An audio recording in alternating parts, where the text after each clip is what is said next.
Bonjour, bienvenue dans la série sur l'énergie du 8. Donc, continuons sur nos amplitudes d'état. Alors, prenons un électron dans un état d'impulsion bien défini, P. Il pourrait, on spécifie seulement son impulsion, rien n'est dit sur sa position.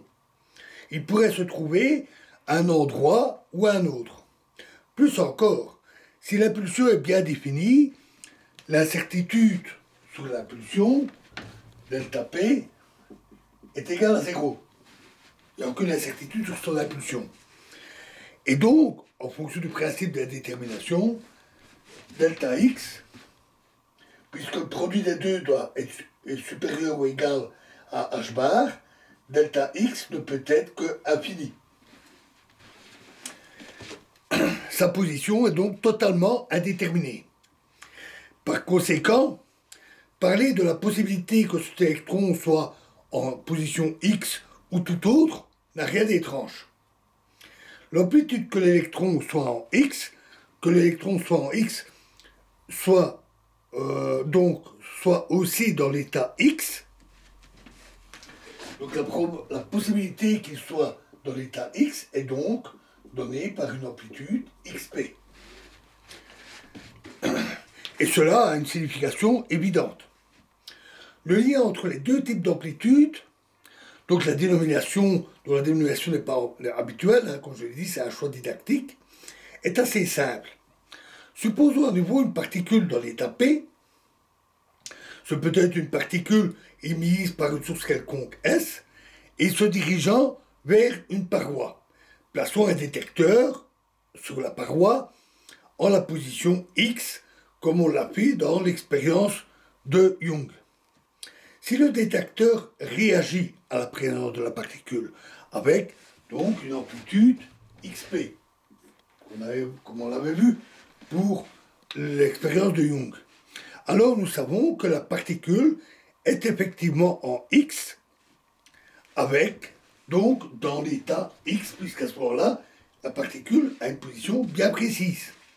Son état a bien entendu changé, et nous perdons la valeur de l'impulsion.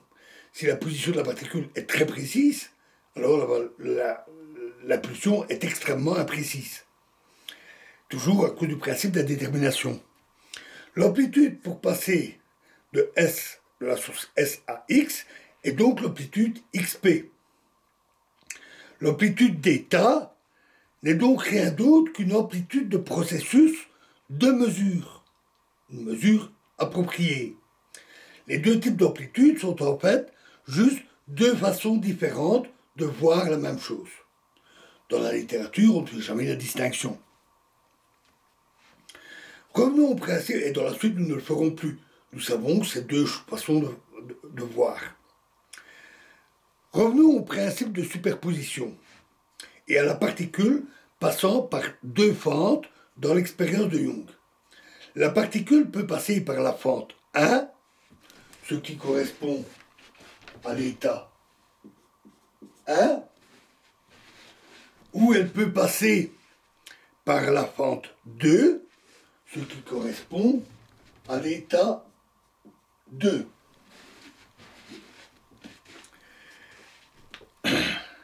Mais nous savons que ça ne correspond pas à l'état de la particule lorsqu'on n'observe pas par quelle fente elle passe. Parce que dans ce cas, disons si elle passe par 1, si elle est dans l'état 1, si elle passe par une fente précise, la fente 1, c'est comme si on bouchait l'autre fente, la fente 2. Et on l'a vu, dans ce cas, il n'y a pas d'interférence.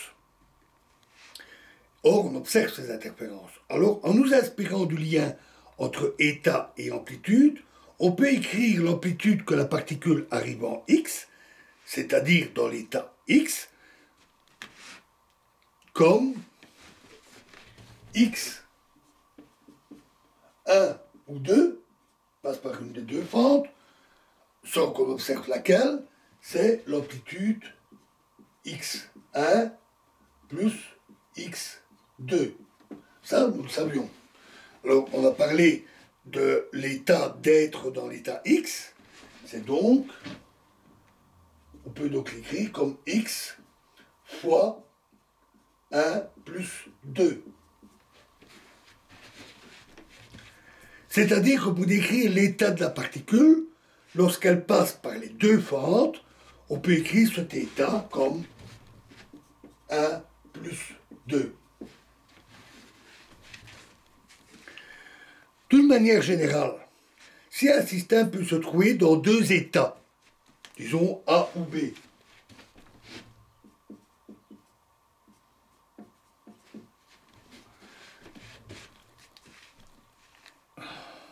selon les circonstances, alors on peut imaginer un dispositif expérimental, comme l'expérience de Young, permettant au système de se trouver dans l'un ou l'autre état, et de passer donc par un état A plus B.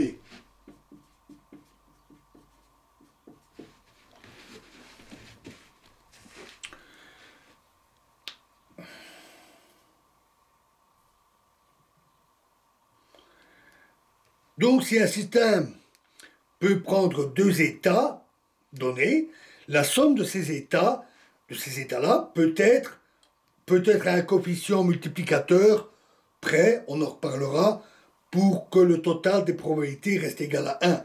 Quand on mesure la probabilité de toutes les possibilités, on a forcément 100% de chance d'avoir un des résultats.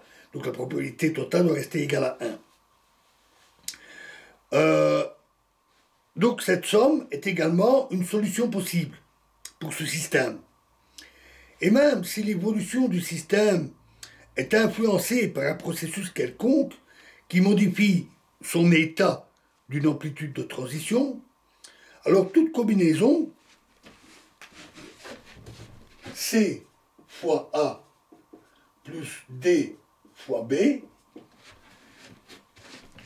est une solution possible pour ce système, où ici C et D sont des nombres, et comme les amplitudes sont complexes, ce sont des nombres complexes. C'est le principe de superposition des états. Alors il est à noter que c'est un principe typiquement ondulatoire, comme dans le cas des interférences. Les interférences entre amplitudes, d'où nous avons d'ailleurs déduit cette expression, ce principe. La somme de deux ondes, ou plutôt de leur amplitude en chaque point, est encore une onde.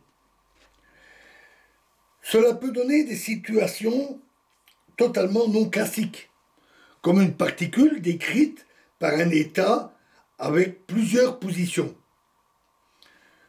En somme, par abus de langage, on peut dire que la particule est en plusieurs endroits à la fois. C'est encore une propriété typiquement ondulatoire, puisque une onde n'a pas de position unique bien définie, elle a une certaine étendue. Et on dit en plusieurs positions à la fois, même si, en mesurant sa position, avec précision, on ne la trouvera jamais qu'à un seul endroit. Elle ne va pas se couper en deux ou se démultiplier. Mais cette mesure va avoir un résultat probabiliste. Donc dire position indéterminée est plus juste. Mais l'abus de langage, plusieurs positions à la fois, est souvent rencontré. Il est très courant. Donc méfiez-vous quand on l'entend, c'est pas un truc mystérieux, c'est un aspect ondulatoire, c'est l'indétermination quantique. Voilà, alors dans la prochaine vidéo, nous parlerons des espaces de Hilbert. Alors, les espaces de Hilbert, c'est un objet mathématique, mais nous n'entrerons pas dans de grands détails mathématiques. Nous nous contenterons de nos notations, d'addition, de multiplication, et c'est tout. On ne fera rien de compliqué. Et donc, nous verrons ça dans la prochaine vidéo. Je vous remercie.